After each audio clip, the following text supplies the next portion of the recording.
Assalamualaikum warahmatullahi wabarakatuh. Di sini saya sebagai perwakilan dari kelompok 5 yang akan membacakan materi konsep pembentukan upah. Sebelum itu, saya akan memperkenalkan anggota kelompok saya, yaitu Dewi Sukmawati dengan NIM 04, Samuel Andrian Budi Prasetyon dengan NIM 05, Anafiah Suciwardani dengan NIM 06, Winda Fitriana dengan NIM 09, Henina dengan NIM 18, Rosita NIM 20, Nur Anggraini NIM 34, dan Kristi Natalia Pardede NIM 48. Baik, di sini saya akan membacakan perbedaan upah. Upah didefinisikan sebagai hak pekerja buruh yang diterima dan dinyatakan dalam bentuk uang sebagai imbalan dari pengusaha atau pemberi kerja kepada pekerja buruh yang ditetapkan dan dibayarkan menurut suatu perjanjian kerja, kesepakatan, atau aturan perundang-undangan termasuk tunjangan bagi pekerja buruh dan keluarga atas suatu pekerjaan atau jasa yang telah atau akan dilakukan. Upah diberikan sebagai bentuk balas jasa yang adil dan layak diberikan kepada para pekerja atas jasa-jasanya dalam mencapai tujuan organisasi. Upah dibayarkan kepada pekerja berdasarkan jam kerja, jumlah barang yang dihasilkan, atau banyak pelayanan yang diberikan. Upah dibedakan menjadi dua, yaitu upah uang dengan upah real. Upah uang adalah jumlah uang yang diterima pekerja dari pengusaha sebagai pembayaran atas tenaga mental maupun fisik pada pekerja yang digunakan dalam proses produksi. Sedangkan upah real adalah tingkat upah pekerja yang diukur dari sudut kemampuan upah tersebut membeli barang-barang dan jasa-jasa yang diperlukan untuk memenuhi kebutuhan para pekerja. Kemudian, selanjutnya adalah hubungan antara produktivitas dengan upah, yang mana upah sendiri ialah hak pekerja buruh yang diterima dan dinyatakan dalam bentuk uang sebagai imbalan dari pengusaha atau pemberi pekerja kepada pekerja buruh yang ditetapkan dan dibayarkan menurut perjanjian kerja. Sedangkan produktivitas kerja dapat diartikan sebagai hasil yang konkret yang dihasilkan oleh individu ataupun kelompok selama satuan waktu tertentu dalam suatu proses kerja sebagai balas jasa yang adil dan layak diberikan kepada para pekerja atas jasa-jasanya dalam mencapai tujuan organisasi. Ketika seseorang pekerja bekerja secara produktif dan memberikan kontribusi yang besar bagi perusahaan dalam mendapatkan keuntungan, maka sudah selayaknya perusahaan memberikan balas jasa yang besar juga. Begitu juga sebaliknya, apabila seseorang tenaga kerja tidak bekerja secara produktif sehingga kontribusinya kecil, maka balas jasa yang diberikan perusahaan juga akan kecil. Selain itu, tingkat upah juga akan mempengaruhi produktivitas kerja. Semakin tinggi tingkat upah, maka akan semakin tinggi juga tingkat produktivitas kerja. Kemudian, ada juga beberapa faktor yang menentukan besar kecilnya sebuah produktivitas kerja suatu perusahaan. Antara lain yaitu, yang pertama, ada pengetahuan. Pengetahuan adalah akumulasi hasil proses pendidikan baik yang diperoleh secara formal maupun non-formal yang memberikan kontribusi pada seseorang di dalam pemecahan masalah, daya cipta termasuk dalam melakukan atau menyelesaikan pekerjaan. Yang kedua, ada keterampilan. Keterampilan adalah kemampuan dan penguasaan teknis operasional mengenai bidang tertentu yang bersifat kekaryaan. Yang ketiga, ada kemampuan.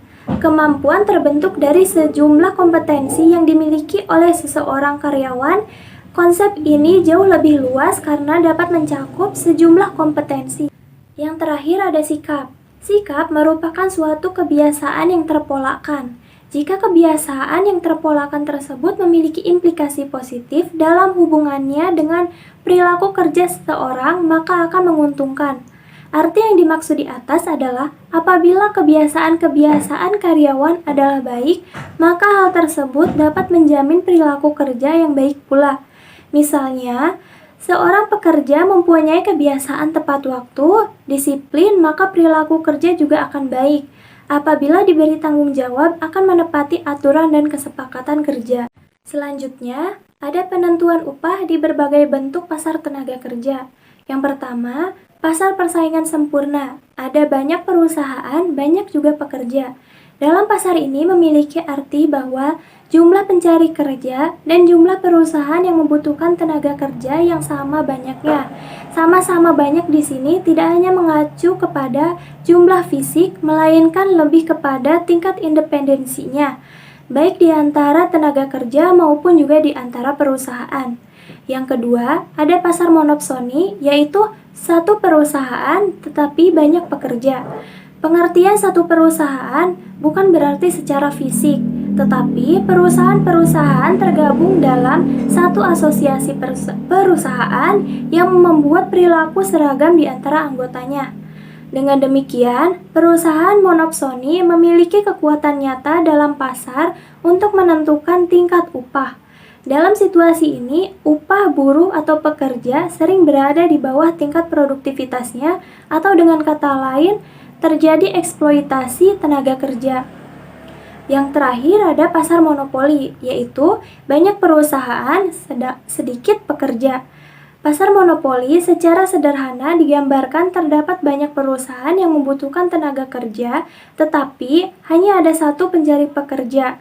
Pengertian satu pencari kerja bukan berarti secara fisik, tetapi satu serikat buruh atau pekerja yang sangat kuat sehingga membutuhkan keseragaman perilaku tenaga kerja. Dengan demikian, satu serikat buruh memiliki kekuatan untuk menentukan tingkat upah dalam pasar tenaga kerja.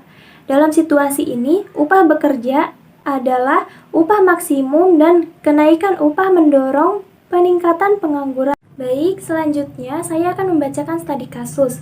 Perbedaan upah pemotong padi antara laki-laki dengan perempuan.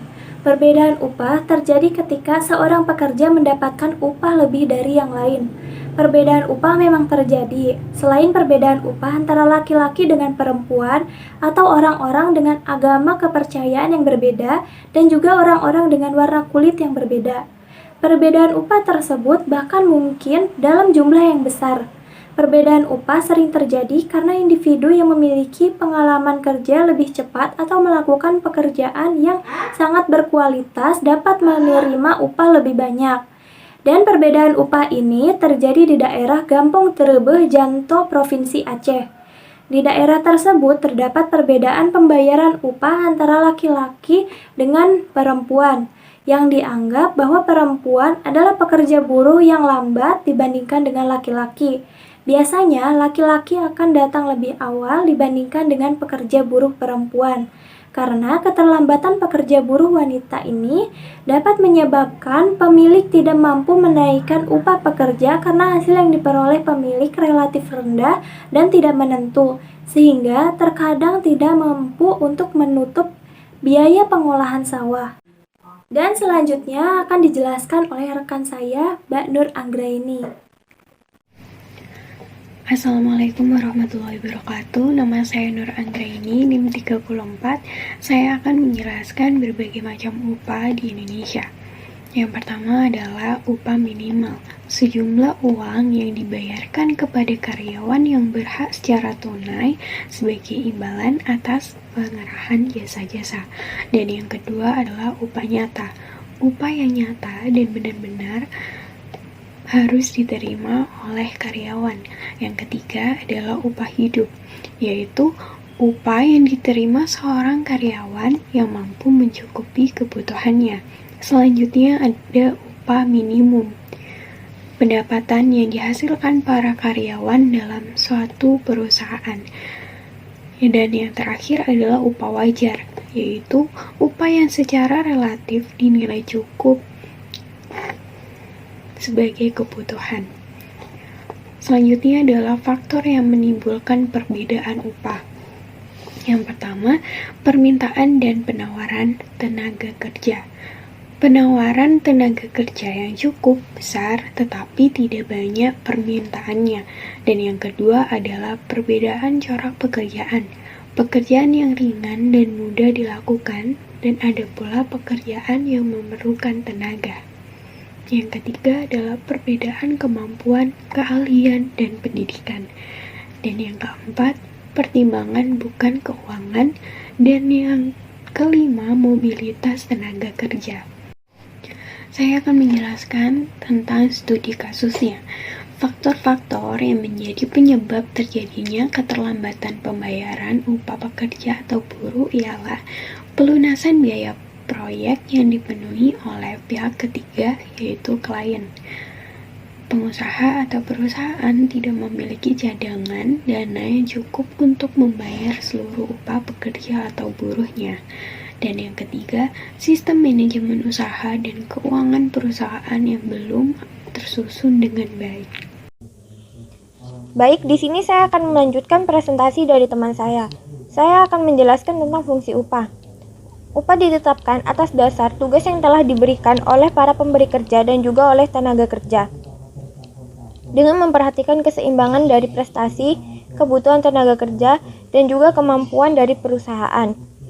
Selain sebagai bayaran bagi para pekerja, upah juga memiliki fungsi yang sangat beragam, yang dapat digambarkan oleh beberapa kurva berikut. Yang pertama itu, kurva indifferent dari pekerja. Kurva indifferent dapat mengasumsikan bahwa pekerja tidak menyukai resiko. Pada gambar 54 mengilustrasikan kurva indifferent untuk 3 pekerja yang berbeda, pekerja A, B, dan juga C. Kemiringan setiap kurva indifferent dapat memberitahu kita betapa banyak upah yang harus dinaikkan jika pekerja tertentu melakukannya secara sukarela, beralih ke pekerjaan yang sedikit lebih beresiko.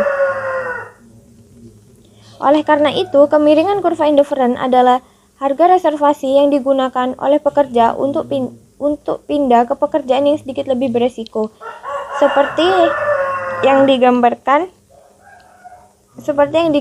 yang telah digambarkan oleh kurva indifferent berikut.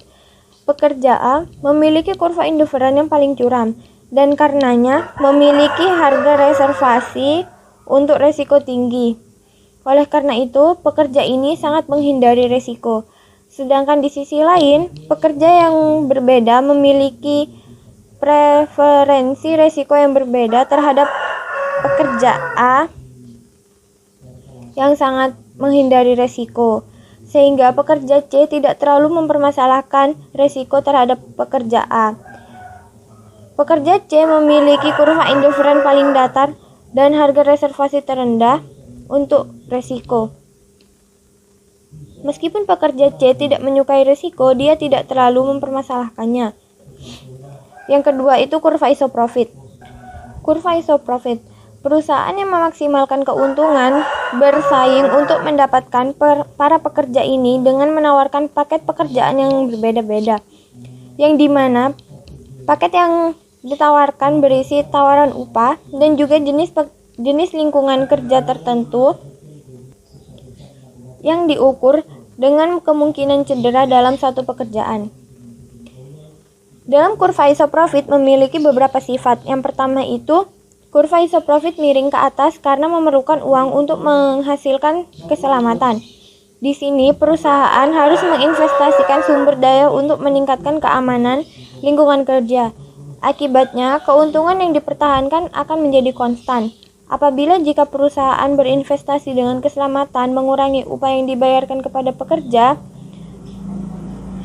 pekerjanya, maka kurva akan bergerak menuju titik Q. Oleh karena itu, kurva isoprofit miring ke atas. Yang kedua itu kombinasi resiko upah. Pada kurva isoprofit yang lebih tinggi akan menghasilkan laba yang lebih rendah. Pada titik kurva isoprofit berlaba P0 kurang menguntungkan dibandingkan poin di P1 kurva isoprofit. Untuk kemungkinan cedera seperti P dalam gambar, pemotongan upah akan menggerakkan perusahaan ke kurva isoprofit yang lebih rendah. Yang ketiga itu kurva isoprofit akan berbentuk cekung. Cekungan kurva isoprofit muncul karena hukum hasil yang semakin berkurang berlaku untuk produksi keselamatan. Ada banyak hal sederhana dan relatif murah yang dapat dilakukan perusahaan untuk meningkatkan keamanan tempat kerja. Misalnya, untuk mencegah cedera akibat gempa bumi, perusahaan dapat memakukan rak buku ke dinding dan juga mengencangkan skrup pada perlengkapan penerangan. Keseimbangan kurva isoprofit dapat memberikan menu kombinasi resiko upah yang tersedia untuk perusahaan tertentu. Seperti disebutkan sebelumnya, beberapa perusahaan akan merasa mudah untuk menawarkan lingkungan yang aman bagi pekerjanya, sedangkan perusahaan lain akan merasa sulit. Akibatnya, perusahaan yang berbeda akan memiliki kurva isoprofit yang berbeda pula. Di sini saya mengambil studi kasus di Kecamatan Pelawasan Kabupaten Magetan, yaitu penerapan kebijakan upah minimum kota pada karyawan swalayan. Sistem pengupahan di Indonesia mempunyai beberapa masalah karena bagi suatu perusahaan, upah dipandang sebagai beban. Karena semakin besar upah yang dibayarkan, maka semakin sedikit keuntungan yang akan diperoleh oleh suatu perusahaan. Penerapan upah minimum di kota atau UMK di Kecamatan Pelawasan ternyata belum dipatuhi oleh sejumlah perusahaan. Masih ada beberapa pegawai yang bekerja di swalayan yang belum menerima gaji sesuai dengan penetapan UMK atau masih berada di bawah UMK. Beberapa faktor yang menyebabkan pihak swalayan tidak bisa memberikan upah sesuai dengan upah minimum kota karena pendapatan dari swalayan tersebut tidak sebanding atau rendah karena minimnya konsumen yang datang ke swalayan dan banyaknya biaya operasional yang harus dikeluarkan oleh pihak swalayan. Dengan upah yang masih rendah, maka para karyawan swalayan tidak bisa mencukupi kebutuhan hidup mereka dengan baik. Karena kebutuhan hidup karyawan swalayan lebih tinggi dari kebutuhan hidup yang telah ditetapkan pemerintah dan upah yang diterima akan relatif lebih rendah. Solusi yang diberikan seharusnya bagi pihak swalayan di Kecamatan Pelawasan Kabupaten Magetan lebih memikirkan dan menerapkan upah karyawan yang lebih layak dan juga menyatakan akad dengan dinyatakannya secara lisan maupun tulisan agar apa yang menjadi hak dari karyawan bisa terpenuhi dan tidak terjadinya perselisihan antar karyawan dan juga pemilik perusahaan. Dan juga bagi para pemerintah setempat, seharusnya pemerintah Kabupaten Magetan lebih memperhatikan penerapan upah bagi para karyawan, khususnya bagi para karyawan swalayan. Selanjutnya akan dijelaskan atau akan diteruskan oleh teman saya. Assalamualaikum warahmatullahi wabarakatuh. Perkenalkan, nama saya Annafia Suciwardani, NIM 6. Di sini saya akan menjelaskan tentang fungsi upah hedonis. Jadi, perusahaan yang berbeda memiliki kurva isoprofit yang berbeda dan pekerja yang berbeda memiliki kurva indifferent yang berbeda pula. Pasar tenaga kerja mengawinkan pekerja yang tidak menyukai resiko seperti pekerja A dengan perusahaan yang merasa mudah untuk menyediakan lingkungan yang aman seperti firma E, dan pekerja yang tidak terlalu mempermasalahkan resiko atau pekerja C dengan perusahaan yang merasa sulit untuk menyediakan lingkungan yang aman atau perusahaan Z. Hubungan yang diamati antara upah dan karakteristik pekerjaan disebut fungsi upah hedonis. Kemudian kita bisa memperhatikan kurva yang ada di atas. Yang pertama, perusahaan harus sangat mengurangi upah agar laba tetap konstan. Segmen kurva isoprofit antara titik Q dan R. Oleh karena itu mungkin cukup curam. Sebagai asumsi bahwa perusahaan beroperasi di pasar yang kompetitif dan masuk dan keluar bebas. Ketika perusahaan dalam industri memperoleh keuntungan berlebih, banyak perusahaan akan memasuki industri dan menekan laba. Jika keuntungan menjadi negatif, perusahaan akan meninggalkan industri, menaikkan keuntungan untuk perusahaan yang tersisa. Hingga akhirnya, satu-satunya kombinasi resiko upah yang layak adalah kombinasi-kombinasi yang terletak di sepanjang kurva isoprofit laba nol. Kita bisa memperhatikan pada laba yang tertera di PPT tersebut. Kemudian yang selanjutnya adalah keseimbangan. Kurva isoprofit memberikan menu kombinasi resiko upah yang tersedia untuk perusahaan tertentu. Seperti disebutkan sebelumnya, beberapa perusahaan akan merasa mudah untuk menawarkan lingkungan yang aman bagi pekerjanya, sedangkan perusahaan lain akan merasa sulit Akibatnya, perusahaan yang berbeda akan memiliki kurva isoprofit yang berbeda. Gambar kurva sebelumnya mengilustrasikan kurva isoprofit nihil, profit untuk liga.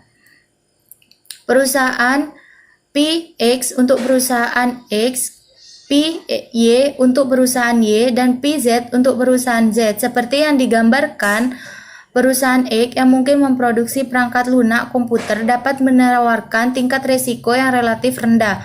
Sedangkan perusahaan Z mungkin sebuah pesawat tempur eksperimental yang membangun perusahaan merasa hampir tidak mungkin untuk menyediakan lingkungan kerja yang aman. Pekerja memaksimalkan utilitas dengan memilih tawaran risiko upah yang menempatkan mereka pada kurva indifferent setinggi mungkin. Pekerja A yang paling tidak menyukai risiko memaksimalkan utilitas di titik P dan karena itu akhirnya bekerja di firm X yang merupakan perusahaan yang paling mudah untuk menyediakan lingkungan kerja yang aman. Sebaliknya, pekerjaan C yang keberatan dengan risiko paling tidak memaksimalkan utilitas pada titik tertentu, yaitu P dan C, dan akhirnya bekerja di perusahaan Z, perusahaan yang kesulitan menyediakan lingkungan kerja yang aman. Oleh karena itu, ada penyortiran non-random pekerja dan perusahaan. Perusahaan yang aman dipasangkan dengan pekerja yang menyukai keselamatan, dan perusahaan yang berisiko dipasangkan dengan pekerja yang tidak terlalu menghindari risiko. Dalam jenis equilibrium ini, pekerja memilih dirinya sendiri di seluruh spektrum perusahaan. Kemudian kita perhatikan bahwa pemilihan pekerja ke perusahaan ini berbeda secara radikal. Dari jenis keseimbangan biasanya yang diimplikasikan oleh kerangka permintaan penawaran standar, dan equilibrium biasa, perusahaan dan pekerja tidak dapat dibedakan dalam pemilihan pekerja dan perusahaan secara acak dihasilkan. Kemudian sebaliknya, model diferensial kompensasi mengawinkan pekerja dan perusahaan yang memiliki kepentingan yang sama. Intinya, P, B, dan PC pada gambar kurva memberikan kombinasi risiko upah yang akan benar-benar diamati di pasar tenaga kerja. Jika kita menghubungkan titik-titik tersebut, kita menghasilkan apa yang disebut itu sebagai fungsi pengupahan hedonis, yang merangkum hubungan antara upah yang diterima pekerja dan karakteristik pekerjaan. Karena pekerja tidak menyukai risiko dan karena mahal untuk memberikan keamanan, fungsi pengupahan hedonis miring ke atas. Jadi kemiringan fungsi upah hedonis memberikan kenaikan upah yang ditawarkan oleh pekerjaan yang sedikit lebih berisiko. Pada intinya, P pada sebuah gambar kurva tersebut, kemiringan fungsi pengupahan hedonis sama dengan kemiringan kurva indifferent pekerja A. Sehingga kemiringan fungsi pengupahan hedonis memberikan tanggapan pekerja A atau harga fashion. Pada intinya, P, C, fungsi upah hedonis bersinggungan dengan kurva indifferent pekerja atau C, dan kemiringan fungsi upah hedonis memberikan harga reservasi pekerja C. Sebagai akan kita lihat, sifat teoritis dari fungsi pengupahan hedonis ini memiliki pengaruh penting pada kebijakan publik. Kemudian yang selanjutnya adalah studi kasus. Kualitas sistem informasi akuntansi yang efektif dan efisien sangat diperlukan bagi sebuah rumah sakit, khususnya pada sistem informasi akuntansi pengajian dan pengupahan. Dikatakan efektif, sebuah hal dapat digunakan dan bermanfaat sesuai dengan dasar yang telah ditetapkan. Sedangkan dikatakan efisien ketika melakukan sesuatu tersebut dapat meminimalisir atau mengurangi penggunaan biaya yang ada pada sebelumnya. Gaji dan upah merupakan hal yang wajib menjadi beban dalam rumah sakit. Segala hal yang berhubungan dengan gaji dan upah harus didukung dengan formulir, catatan, atau bukti-bukti pendukung lainnya yang sesuai dengan peraturan yang berlaku secara umum atau peraturan yang dibuat dan berlaku dalam perusahaan tersebut. Gaji dan upah dalam perusahaan jika disusun dan diimplementasikan secara baik dan benar, maka dapat meningkatkan kepercayaan diri bagi para pegawai sehingga dapat membuat mereka akan berpikir bahwa gaji dan upah tersebut sudah aman, dan membuat hal-hal lainnya yang berhubungan dengan penambahan atau pengurangan gaji dan upah dapat mereka ketahui atau dilaksanakan dengan baik dan benar. Fungsi pembuat gaji dan upah. Fungsi ini bertanggung jawab untuk membuat daftar gaji dan upah yang berisi penghasilan bruto yang menjadi hak dan berbagai potongan yang menjadi beban setiap karyawan selama jangka waktu pembayaran gaji dan upah. Daftar gaji dan upah diserahkan oleh fungsi pembuat daftar gaji dan upah kepada fungsi akuntansi untuk pembuatan bukti kas keluar yang dipakai sebagai dasar untuk pembayaran gaji dan upah kepada karyawan. Kemudian studi kasus yang selanjutnya, gaji dan upah merupakan unsur yang sensitif dan dilakukan secara teratur dalam suatu perusahaan. Pada dasarnya, karyawan akan lebih produktif jika karyawan tersebut memperoleh gaji yang profesional dengan kontribusinya kepada perusahaan. Lantaran hal tersebut, perusahaan harus mengatur gaji maupun upah secara efektif sesuai dengan pekerjaan seiring dengan kemajuan teknologi. Sebuah perusahaan membutuhkan sistem akuntansi untuk membantu perusahaan tersebut dalam menghasilkan laporan atau informasi untuk pengambilan keputusan suatu perusahaan. Salah satunya sistem akuntansi gaji dan upah. Dengan adanya sistem tersebut, maka kesalahan dalam perhitungan gaji dan upah dapat dihindari.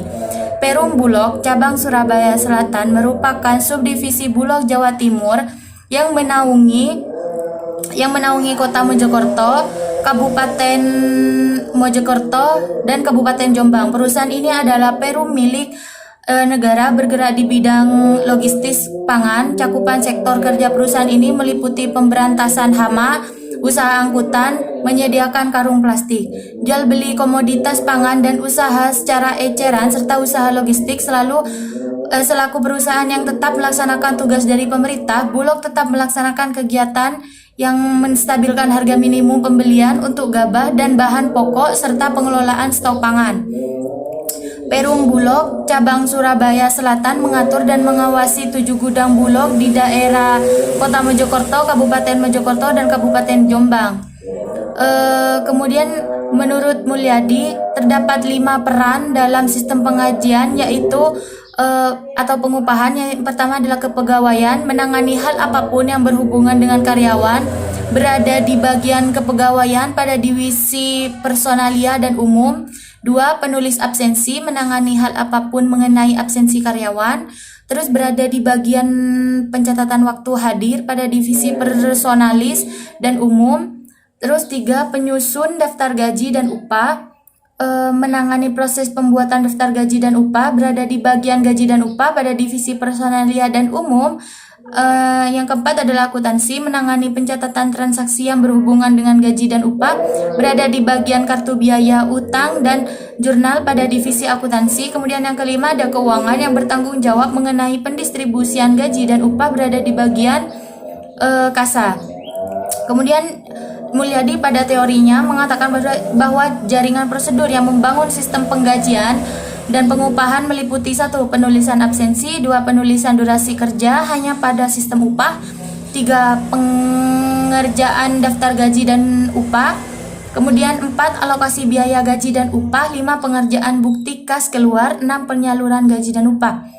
Kemudian yang terakhir, sistem penggajian dan pengupahan Perum Bulog cabang Surabaya Selatan. Sistem informasi akuntansi penggajian pada Perum Bulog cabang Surabaya Selatan meliputi 2 sistem, yaitu sistem informasi pada seksi SDM dan seleksi SDM dan sistem payroll. Dimulai dari absensi karyawan yang dilakukan secara online dan direkap setiap bulannya. Selanjutnya rekap absensi tersebut masuk ke sistem informasi SDM dan seksi SDM menginput potongan masing-masing karyawan, menghasilkan daftar gaji karyawan yang terupdate di sistem informasi SDM. Kemudian daftar upah tersebut masuk ke bagian keuangan kantor pusat. Bagian keuangan kantor pusat membayarkan gaji ke rekening tiap-tiap karyawan payroll berdasarkan daftar gaji yang didapat dari sistem informasi SDM. Sedangkan untuk sistem informasi akuntansi pengupahan Perum Bulog cabang Surabaya Selatan hanya mencatat kehadiran dan membuat daftar upah yang kemudian diserahkan kepada PT Jobs untuk pendistribusian upah ke masing-masing karyawan. Selanjutnya akan dijelaskan oleh rekan saya. Baik, di sini saya akan menjelaskan tentang kepentingan upah. Di sini ada 4 kepentingan upah. Yang pertama ada pekerja. Pekerja adalah pemenuh kebutuhan hidup pekerja dan keluarganya. Yang kedua ada pengusaha, biaya produksi dan produktivitas kerja. Yang ketiga ada pemerintah, pertumbuhan ekonomi dan kesempatan kerja. Yang keempat ada masyarakat, kualitas hidup dan daya beli. Lalu ada perkembangan upah. Yang pertama ada situs awal. Di situs awal ada pertanian dan usaha tradisional, lalu ada hasil usaha dikonsumsi bersama.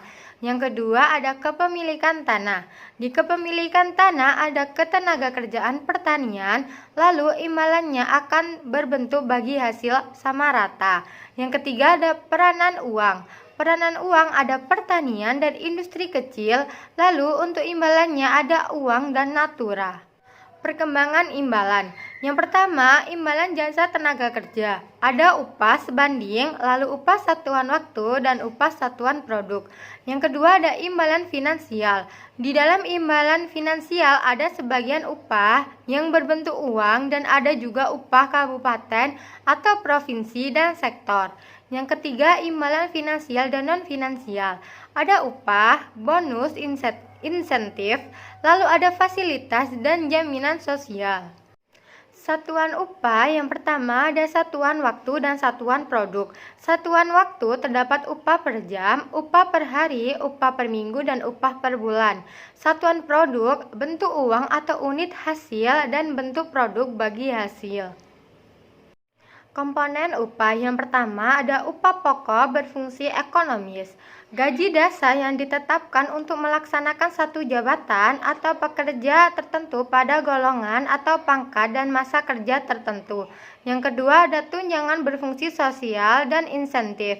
Yang pertama, tunjangan jabatan adalah sejumlah dana yang diberikan perusahaan kepada karyawan di samping gaji bulanan.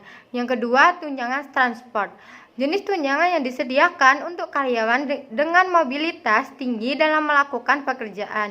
Yang ketiga ada tunjangan perumahan. Yang keempat ada tunjangan keluarga. Tunjangan yang diberikan kepada karyawan yang sudah berkeluarga. Yang kelima tunjangan kesehatan. Tunjangan yang paling umum diberikan perusahaan kepada karyawan setelah gaji. Tunjangan kesehatan menjadi penting sebagai upaya antisipasi atau respon akan adanya resiko kecelakaan kerja yang mengancam kesehatan dan keselamatan karyawan. Faktor-faktor yang mempengaruhi tingkat upah ada pendidikan dan keterampilan pekerja, kondisi pasar kerja, permintaan dan penawaran, biaya hidup, indeks harga konsumen, kemampuan perusahaan membayar biaya produksi, kemampuan serikat pekerja, keberadaan dan kekuatan SP, produktivitas kerja, prestasi tenaga kerja, kebijakan dan intervensi pemerintah, upah minimum. Selanjutnya, saya akan membacakan studi kasus pada upah minimum Kabupaten Sidoarjo. Kabupaten Sidoarjo menetapkan upah minimum kabupaten tahun 2013 yaitu sebesar Rp1.720.000, sedangkan pada upah minimum tahun 2014 naik menjadi Rp2.705.000.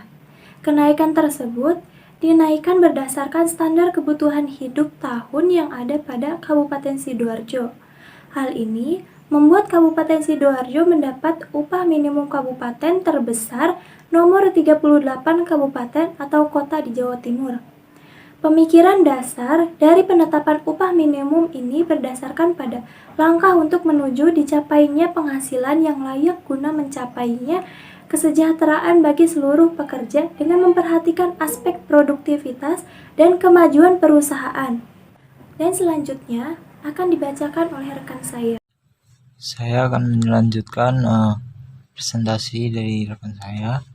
Saya akan melanjutkan tentang struktur dan skala upah. Struktur upah yang pertama ada upah pokok. Upah yang dasarnya yang dibayarkan kepada pekerja menurut tingkat dan jenis pekerjaan. Selanjutnya tunjangan tetap. Dan selanjutnya ada tunjangan tidak tetap, yaitu dibagi dari ada skala upah atau aturan dasar untuk menentukan tingkat upah yang didasarkan pada dua faktor, yaitu tingkat pendidikan dan keterampilan dan tingkat penjenjangan yang didasarkan prestasi kerja, masa kerja, dan jabatan. Selanjutnya, sistem pengupahan di tingkat perusahaan. Peringkat sederhana atau jenjang atau jabatan. Yang pertama ada teknik pemeringkatan. Pemeringkatan pekerjaan tertinggi dan terendah sebagai benchmark. Panitia penelitian pemerintahan pekerja berdasarkan jabatan struktur organisasi sebagai dasar peringkat pekerjaan. Kedua, kelemahan. Sederhananya mengakibatkan pengukuran yang kasar, tidak ada skala nilai untuk mengukur pekerjaan, para penilai memiliki pertimbangan subjektif. Selanjutnya saya serahkan pada rekan saya. Assalamualaikum warahmatullahi wabarakatuh. Saya Rosita, NIM 20. Di sini saya akan menjelaskan tentang kebijakan pemerintah dalam penetapan upah.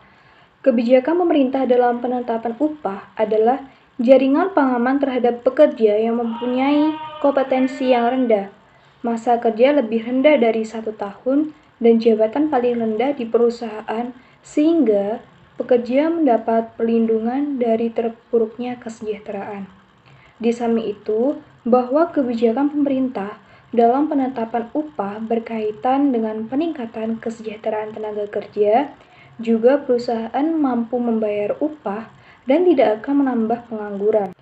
Lalu aplikasi kebijakan penentuan upah dan faktor-faktornya di wilayah Madura. Konsep kebijakan upah minimum resmi berlaku sejak ada Peraturan Menteri Tenaga Kerja Nomor 5/Men/1989 tentang upah minimum yang definisinya sudah dirumuskan sebagai upah pokok terendah belum termasuk tunjangan. Lalu penetapan upah minimum kabupaten UMK di 4 kabupaten di Madura, termasuk dalam UMK yang rendah di Jawa Timur. UMK yang naiknya tak seberapa nyaris tanpa ada komplain dari pekerja atau serikat pekerja. Kalangan pekerja relatif menerima penetapan UMK tersebut. Lalu upah minimum kabupaten 5 tahun terakhir yang berada di Madura. Yang pertama ada Sampang, tahun 2017 UMK-nya yaitu Rp1.501.427. Yang 2018 sebesar Rp1.632.201. Lalu yang 2019 Rp1.963.267. Lalu yang 2020 Rp1.613.321. Lalu yang 2021 Rp1.913.321. Lalu yang Sumenep, tahun 2017 UMK-nya yaitu Rp1.513.340. 2018 Rp1.645.146. Lalu 2019 Rp1.801.406. 2020 Rp1.954.705. Yang 2021 Rp1.954.705. Lalu yang Pamekasan pada tahun 2017 sebesar Rp1.461.375. Yang 2018 Rp1.488.660. Yang 2019 Rp1.463.267. Yang 2020 Rp1.913.321. Yang 2021 Rp1.938.321. Lalu yang di Bangkalan tahun 2017 UMK-nya yaitu Rp1.530.655. Yang 2018 Rp1.663.975. Yang 2019 Rp1.801.406. Yang 2020 Rp1.954.705. yang 2021 Rp1.954.705. Seluruh UMK di Madura di bawah 2 juta dan gejolaknya tidak terlalu signifikan. Kebijakan upah minimum merupakan piranti perlindungan bagi pekerja, yakni sebagai langkah antisipasi agar upah tidak terpuruk hingga pada tingkat yang sangat rendah. Nama saya Kristi Natalia Pardede, NIM 48. Saya akan melanjutkan penjelasan dari Mbak Rosita. Kebijakan upah minimum merupakan piranti perlindungan bagi pekerja, yakni sebagai langkah antisipasi agar upah tidak terpuruk hingga pada tingkat yang sangat rendah. Upah minimum dapat dilihat dari dua sisi. Yang pertama, sebagai alat perlindungan bagi pekerja, agar nilai upah yang diterima tidak merosot karena pekerja memerlukan tingkat pendapatan tertentu untuk dapat memenuhi kebutuhannya dan keluarganya. Yang kedua, sebagai alat perlindungan bagi pengusaha, dalam arti perusahaan dapat berhasil apabila didukung oleh pekerja yang produktif. Salah satu faktor yang mempengaruhi produktivitas pekerja adalah adanya jaminan terpenuhinya kebutuhan pekerja. Penetapan upah minimum dan persetujuan penangguhan pelaksanaan merupakan kewenangan pemerintah atau gubernur. Proses perumusan angka UMK diatur mengikuti prosedur yakni melalui Dewan Pengupahan baik di tingkat provinsi maupun kabupaten atau kota. Hal ini dimaksudkan agar dalam merumuskan UMK itu benar-benar merupakan hasil kajian menggunakan data yang dapat dipertanggungjawabkan. Studi kasus yang kami ambil adalah implementasi kebijakan UMK yang tidak selaras dengan pelaksanaannya. Dinas Tenaga Kerja Transmigrasi Disnakertrans Kabupaten Pamekasan Madura, Jawa Timur mencatat belum semua perusahaan di daerahnya membayarkan gaji karyawannya sesuai dengan upah minimum kabupaten atau UMK di Pamekasan. Kepala Disnakertrans Pamekasan Arif Handayani mengatakan dari 400 perusahaan yang terdaftar, baru separuh perusahaan yang membayar karyawannya sesuai dengan gaji UMK. Baik perusahaan lokal maupun regional, hanya separuh yang menggaji karyawannya sesuai dengan UMK Pamekasan. Namun, meski banyak karyawan yang digaji di bawah UMK, mereka tidak berani mengadu karena takut dipecat. Dari studi kasus yang telah dipaparkan dapat diambil bahwa yang menjadi faktor penghambat pada penetapan upah minimum kabupaten yaitu adalah yang pertama, pihak Dewan Pengupahan terlalu berat ke pihak pengusaha. Yang kedua, kesejahteraan pihak pekerja kurang diperhatikan oleh para pengusaha. Yang ketiga, nilai tawar pekerja sangat lemah karena ancaman PHK. Yang keempat, produktivitas pekerja menjadi alasan pengusaha membayar di bawah UMK. Kecil atau upah di bawah UMK lebih dikarenakan posisi tawar buruh yang sangat lemah. Dalam hal ini menunjukkan bahwa perilaku buruh atau pekerja sebagai kelompok sasaran yang seolah-olah pasrah dengan posisi tawar yang rendah. Sekian yang dapat kami sampaikan, kurang lebihnya mohon maaf. Wabillahi taufik wal hidayah. Wassalamualaikum warahmatullahi wabarakatuh.